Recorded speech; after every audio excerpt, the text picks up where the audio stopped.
This is Coyote News. Tonight on Coyote Sports, the Coyote football team scores a big win over a national powerhouse. Plus, Coyote News' Sean Bauer sits down with kicker Miles Bergner to talk about his heroic kick. I'm Erica Arpan. And I'm Anthony Gosh. The women's volleyball team picks up another conference victory this weekend. And in the Reiners Report, Devin talks about the dangers of football concussions. But first, the headlines. Levi? The University of Louisville men's basketball program is coming under scrutiny for a reported sex scandal.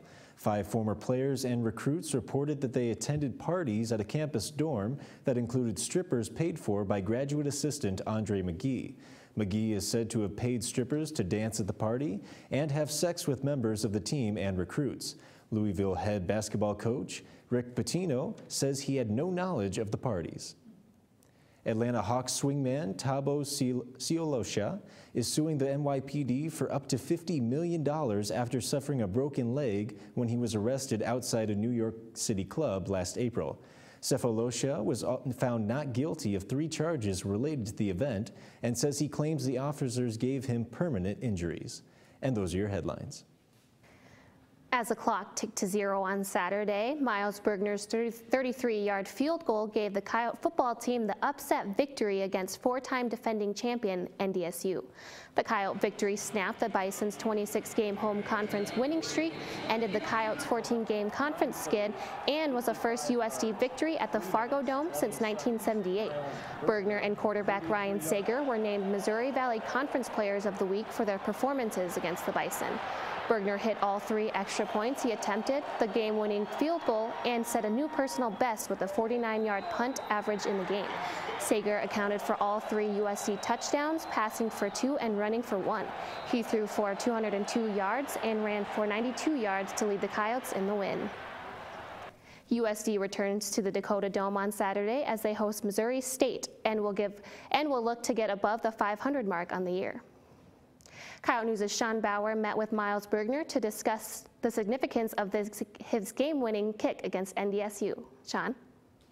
Thanks, Erica. Miles Bergner's winning kick on Saturday was one of the greatest moments in recent Coyote football history. I sat down with Bergner yesterday to discuss the emotions and pressure that came with the game-winning score. First off, just let me know, what was your pre-snap routine? You know, what was going through your head before you went out and made the kick? You know, for me, a lot of the thing is being positive about things. So I actually had a flashback to a moment from last year with my dad, just practicing out on my high school's field, and he said, "Hey, this kick is to beat the NDSU Bison," just as a joke or whatever. And I knocked that one down, but I just thought it was funny. You know, I started thinking about all the things that had gotten me to that moment and prepared me for that situation, and that being one of them. But also, you know, thinking about my teammates and how much this meant to them and how much that they needed this and they deserved this. So that's really what kind of propelled me through putting that ball through the uprights. Okay. Once you struck the ball, did you know immediately it was good, or were you still like holding your breath a little bit? I've never been more confident about a kick in my life after it left my foot. I hit it, and I just looked up to check, and then before it even made it to the uprights, I was hugging Munchie, my holder. So. As far as, you know, historical context, you know, this kick's going to go down as one of the more famous moments in South Dakota history so far. I guess, what does that mean to you, knowing that you were part of one of the biggest plays in the program? It's kind of funny. It still doesn't seem real. It still feels like it was just a dream, and it didn't happen. But I guess it did. And if people can tab me with the legend thing, or they can say that you're a hero or whatever. I just, you know what, I did my job.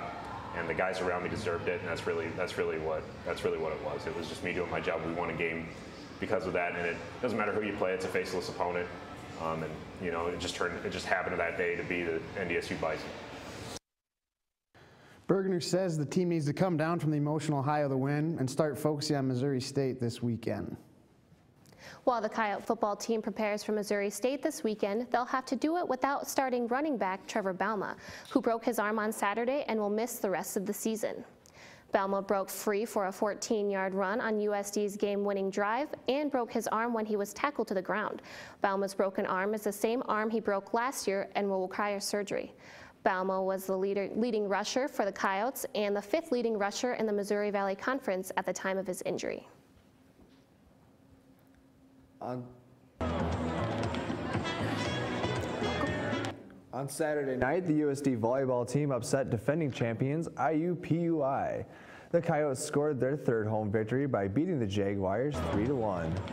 Audrey Reed, Haley Doseth, Haley Jorgensen, and Lindsey Brown reached double-digit totals for South Dakota. Jorgensen and Brown added to the double-digit kill total with 10 and 12 kills apiece. Sophomore Brittany Jessen received her match high with 58 assists. The Coyotes gained an early lead by taking the first set 25-21. IUPUI bounced back in set 2, winning 25-21, tying the game. The Coyotes controlled the remainder of the game, winning the 3rd and 4th set. The Coyotes will be back in action on Saturday against Fort Wayne in the Coyote Den. Junior golfer Brenna Lervik continues to rack up to the top 5 finishes. She and freshman teammate Jennifer Vincent each tied for 4th place at the Creighton Classic, which concluded yesterday. Lervik and Vincent's finishes helped lead the Coyotes to a 3rd place finish out of 8 teams at the Classic. This is Lervik's 3rd top 5 finish in 4 events this fall, while it's the first career top 5 finish for Vincent. USD's final fall meet will take place on November 2nd as they travel to Gulf Shores, Alabama for the UAB Fall Beach Blast. The Coyote women's soccer team scored a 2-0 victory against Omaha on Sunday afternoon. South Dakota led 11-7 in shots, with 6 shots on goal to Omaha's 3. Coyote sophomore goalkeeper Sydney Harden scooped up 3 saves on each of the Mavericks' on-target shots. The win moves the Coyotes into 5th in the Summit League standings. South Dakota returns to the USD Soccer Complex for the final 2 home games of the season next weekend. On this week's Reiners Report, Devin talks about the dangers of something highly related to football, concussions. High school football playoffs are starting across the United States. Kids have been working all season towards their goal of a state championship. But tragedy has hit multiple high school football teams this season. 6 players have died since September, resulting from on-the-field injuries. The most recent was Saturday, when Cameron Matthews, a junior from Alto High School in Texas, died after complaining of dizziness during their game on Friday night. Head injuries have been a growing concern in recent years. There have been many rule changes and equipment upgrades to try and reduce the amount of head injuries. But are we doing enough? I personally don't think so. Coaches need to know when a player's safety means more than winning a football game. If a kid takes a hard hit, he needs to be pulled off the field and evaluated immediately for a concussion. In the heat of a game, a player will be hesitant to leave the game because their whole life coaches have told them to be tough and play through it. But when it comes to head injuries, playing through it could be life-threatening. If a player is diagnosed with a concussion, there needs to be a set time that a player must be held off the field. Too many players are returning before they are fully healed. Players themselves also need to be more aware of the consequences of playing through concussions. I realize that no player wants to miss time because they don't want to let their coaches and teammates down. But if something isn't right, you need to tell someone. It could be the difference between life or death. Testing has proven that repeated head trauma has long-lasting effects on a person beyond their playing days. Therefore, if you have been diagnosed with multiple concussions, you need to know when it's time to quit, no matter how hard it might be to hang up the cleats. You need to think about your future beyond football. Sometimes it's just not worth the risk. And that's the Reiners Report.